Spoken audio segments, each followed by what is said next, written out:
student, welcome back to another lecture of Lux tutorial. Now in today's lecture we are going to continue with the same topic, that is called factorization, and we have already discussed in the previous lecture two things, basic two things. First, what is called polynomial. Second, the most important thing is how to divide a polynomial. Now in today's lecture we are going to discuss about what is called remainder theorem.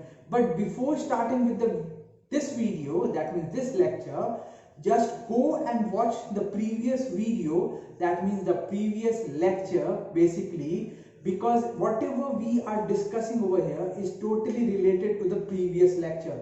So if you haven't watched that video, the link is present in the description, as well as you can easily get that link in the I button over there. So go and watch the previous lecture to understand this lecture better. And if you are new to my channel, don't forget to press the subscribe button and then the bell icon, so that you can easily get notified whenever we upload a new video.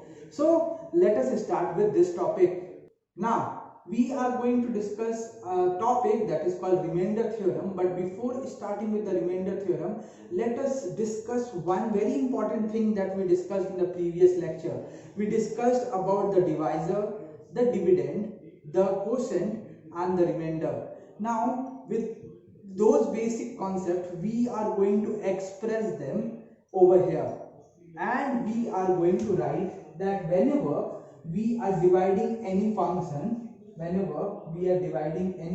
which we consider to be the dividend over here, a dividend can be easily expressed in the form of divisor into quotient plus remainder. So this is the most important part that we need to discuss, that whenever we are considering a dividend, we need to understand a dividend can be easily expressed as divisor into quotient plus remainder. So let us take a very simple example to express this entire thing. We can take an example of a numeric term. Let us take an example. Let us consider that we are basically dividing 24 with a number that is, suppose 7. Let us take an example. We are dividing 24 with 7. So 7 is what? 7 is your divisor. I am writing in short divi, divisor. 24 is what? 24 is the dividend, divid. So we already know that we will write 21 over here. That is basically 3 in the quotient. This is your quotient, QUO, and this remainder that you are getting is also 3 over here. So this is your remainder. So we are basically getting 4 different things: divisor, dividend, quotient, remainder. So how we are going to express this one? We are going to write 24 as 7 into 3 plus 3. That means divisor into quotient plus remainder will become dividend. So this is a very simple example. Even if you are writing instead of 24, if you write 25 over here, that means if you change this number to 25, then the remainder will become 4, and we are basically writing 4 over here. So in this case, again the basic concept remains the same. Dividend can be expressed as divisor into quotient plus remainder. So this is the basic concept. But we can express this numeric value, instead of expressing numeric, we can write this in terms of function also. We can say that the dividend can be written as a function f of x, then the divisor can be another function g of x, the quotient can be a function which is q of x, which is multiplied with the divisor, and remainder can be a function r of x. So this is the most important point that I want to discuss, that any given expression can be expressed in terms of divisor into quotient plus remainder. So this is the most important thing that I want to explain over here.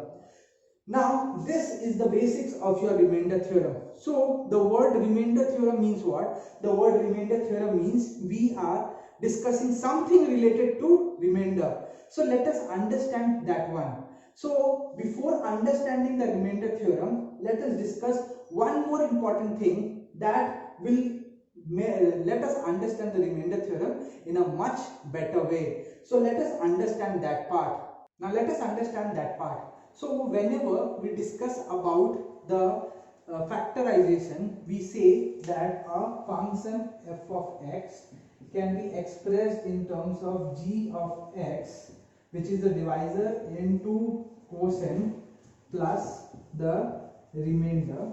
But whenever we take any quadratic or any cubic expression, take an example, suppose we have considered x cube plus 5x square plus 6x plus 9, and we are dividing this by x minus 3. Let us take this example that we are dividing this by x minus 3 over here.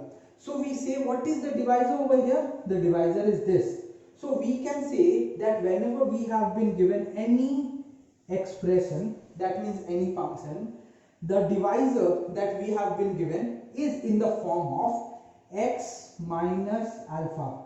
So whenever we are saying that whenever the divisor is given over here, we are basically getting in the form of x minus alpha. So this function can be easily written as f of x is equals to x minus alpha into quotient plus remainder. So basically what I am suggesting is that whenever we have been given any polynomial function and whenever we have been told that we need to divide that polynomial function, the divisor will be always expressed in forms of x minus alpha. So I am basically substituting the value in the place of gx and I am getting this expression. This is the most important expression of this chapter. That means we are basically discussing about fx is equals to x minus alpha into qx plus rx. Now we can easily discuss about the remainder theorem.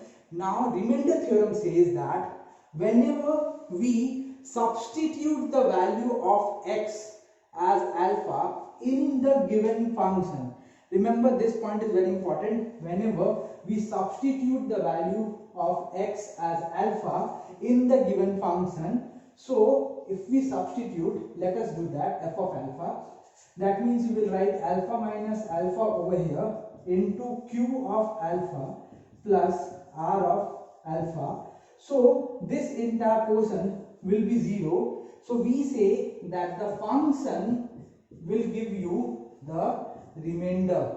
So we say that when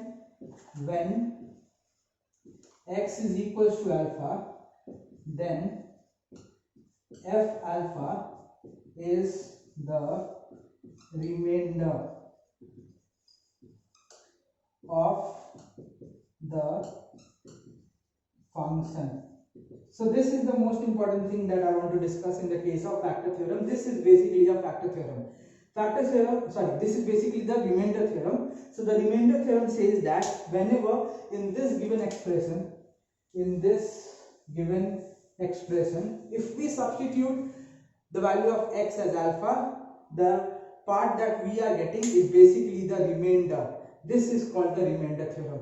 So I hope you all understood that what is basically called remainder theorem. Let us again quickly recapitulate. The remainder theorem says that whenever a given function, in that given function, if you substitute the value of x to be alpha, the leftover is basically the remainder, or the part that we are getting after substituting is your remainder. This is your remainder theorem.